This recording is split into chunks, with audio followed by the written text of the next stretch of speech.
Welcome back to my channel PS lifestyle. I hope তোমরা সবাই খুব ভালো আছো, আমি খুব ভালো আছি। তো আজকে কিন্তু সকাল থেকে ওয়েদারটা দেখছি একদম মেঘলা মেঘলা ওয়েদার। আজ হচ্ছে সানডে, দেখা যাক আজকে বৃষ্টির দেখা পাওয়া যায় কি না। তো মেঘলা থাকলে কী হবে, প্রচণ্ড গরম, দেখে বুঝতেই পারছো মুখ চোখের অবস্থা।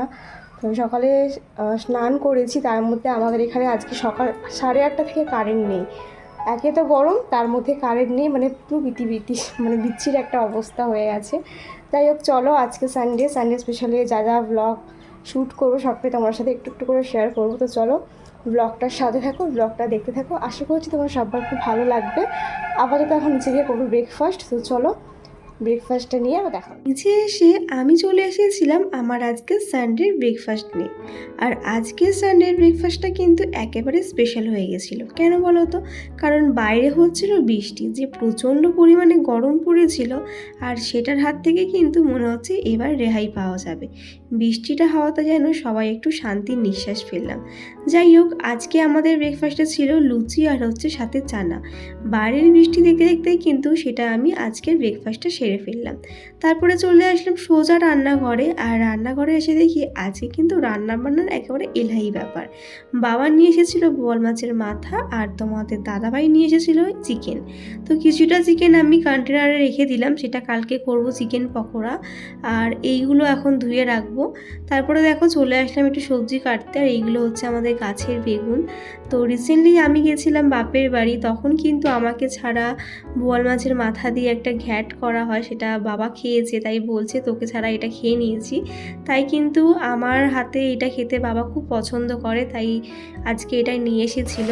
তো এই রেসিপিটা তোমাদের সাথে খুব তাড়াতাড়ি শেয়ার করবো। এদিকে দেখো রান্না করতে করতে আমার অবস্থা হয়ে গেছিলো একেবারে খারাপ।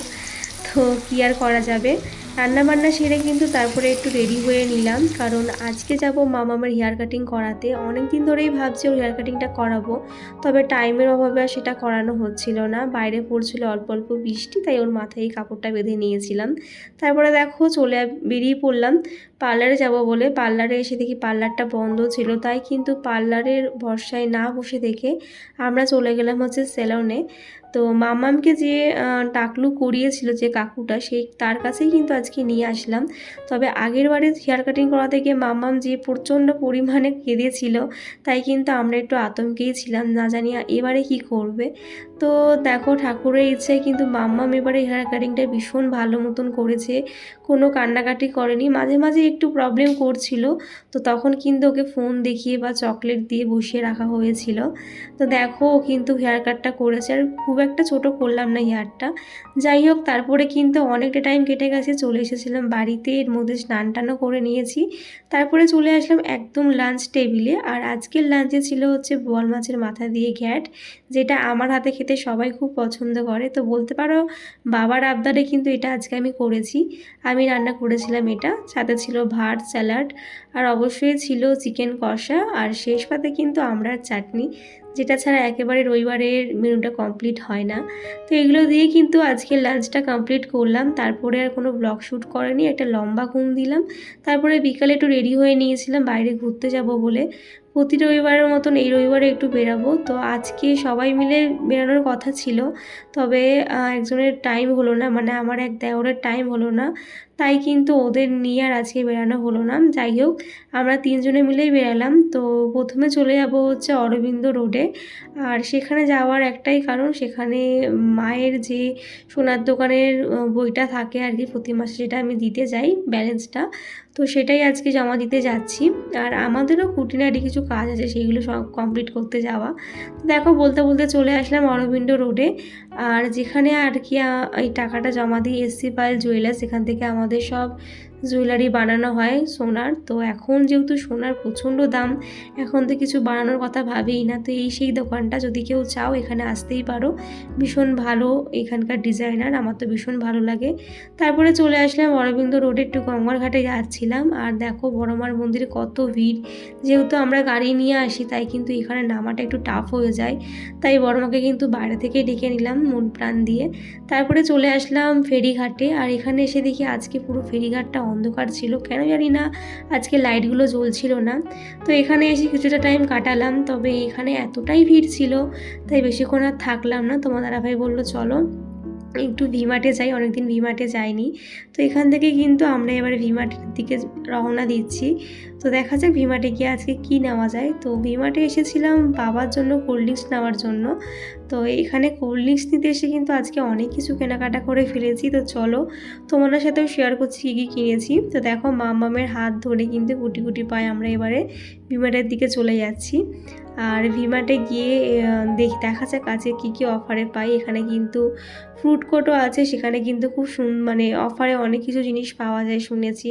তো আজকে কিন্তু সেটাই দেখার জন্য আসলাম, আজকে কোনো জামা কাপড় শপিং করতে আসিনি। তো প্রথমেই চলে আসলাম বিস্কিটের এখানে। তো এখানে দেখো এই বিস্কিটগুলো আমার ভীষণ ভালো লাগে, জানি না তোমাদের কাদের কাদের পছন্দ হয়। তো আমার খুব ভালো লাগে, তো এখান থেকে এই একটা বিস্কিট নিয়েছিলাম, আরও একটা বিস্কিট নিয়েছি। তো সবগুলো তোমার সাথে পরে শেয়ার করছি। আর অবশ্যই কোল্ড ড্রিঙ্কস তো নিয়েইছিলাম। তো দেখো বিস্কিট দেখতে দেখতে কিন্তু চলে আসলাম এখানে কিচেনের কিছু জিনিসপত্র দেখতে। আমার তো খুব পছন্দ হয়েছিল। যারা নিউ কিচেন খুলছো বা সাজাতে ভালোবাসো আমার মতন, তারা কিন্তু এখান থেকে অবশ্যই জিনিস পারচেস করতে পারো। ভীষণ ভালো ভালো জিনিস ছিল। তো যাই হোক এখানে জিনিসপত্র দেখার পর কিন্তু আমি চলে আসলাম একটু বেডশিট দেখবো বলে। তো এখানে বেডশিটগুলো ছিল, তবে আমার প্রাইসটা একটু হাই মনে হচ্ছিল, তাই আর এখান থেকে নিলাম না। তবে পিওর কটনেরই ছিল। আর এখানে দেখো আমি এখানে বেডশিট দেখছি আর মামাম কিন্তু ওর কাজ করে যাচ্ছিল। মানে শপিং মলে আসলে ওকে আর খুঁজেই পাওয়া যায় না, এদিক ওদিক ঘুরে বেড়ায়। তারপরে দেখো চলে আসলাম গ্রসারির কিছু জিনিসপত্র নেওয়ার জন্য। তো মামাম রিসেন্টলি একটু ম্যাগিটা পছন্দ করছে, যদিও ওকে প্রতিদিন দেওয়া হয় না। তো দেখো এখান থেকে একটু ম্যাগি নিয়ে নিলাম মামামের জন্য, আর এখানে ভালো অফার দিচ্ছিল।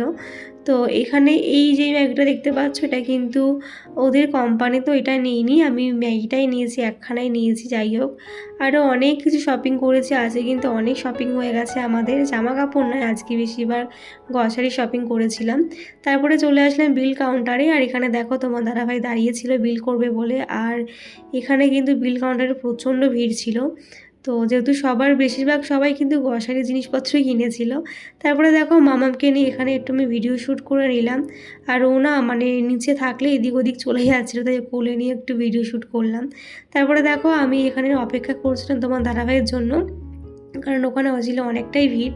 তো ফাইনালি তোমার দাদাভাই চলে আসলো, আর আমরা কিন্তু বিল টিল করে নিলাম। তো এখন বেরিয়ে পড়ছি।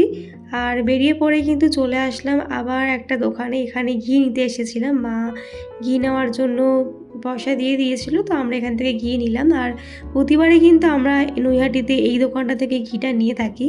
তারপরে দেখো এখানে ওয়েট করছিলাম। আর বাড়ি ফেরার পথে নিয়ে নিলাম হচ্ছে বাবার জন্য মিষ্টি। আর প্রতি সপ্তাহে বেরোলে কিন্তু বাবার জন্য মিষ্টিটা নেওয়াই হয়। আর এখানে একটা মিষ্টি খুব ভালো লাগলো দেখে, তাই কিন্তু একটা আমরা টেস্ট করার জন্য নিয়ে নিলাম। তো প্রথমেই তোমার দাদাভাই মামামকে খাইয়ে দিল, আর তারপরে কিন্তু আমাকেও একটু খাইয়ে দিল। তো মিষ্টিটা খেতে কিন্তু বেশ ভালোই ছিল। তো যাই হোক তারপরে দেখো চলে আসলাম বাড়িতে। তো আজকে কী কী কেনাকাটা করলাম চলো তোমাদের সাথে একটু দেখাই। তো এই দেখো 2 রকম বিস্কুট, 2 রকম কোল্ড ড্রিঙ্কস নিয়েছিলাম, আর একটা ম্যাগি নিয়েছিলাম। তো এই ছিল আজকের কেনাকাটা। তো চলো আজকের ব্লগটা আমি এখানে শেষ করছি। তোমাদের কেমন লাগলো অবশ্যই জানিও, ভালো লাগলে অবশ্যই লাইক কমেন্ট করে দিও। তাহলে চলো আজকের মতন টাটা, দেখা হচ্ছে নেক্সট ব্লগে।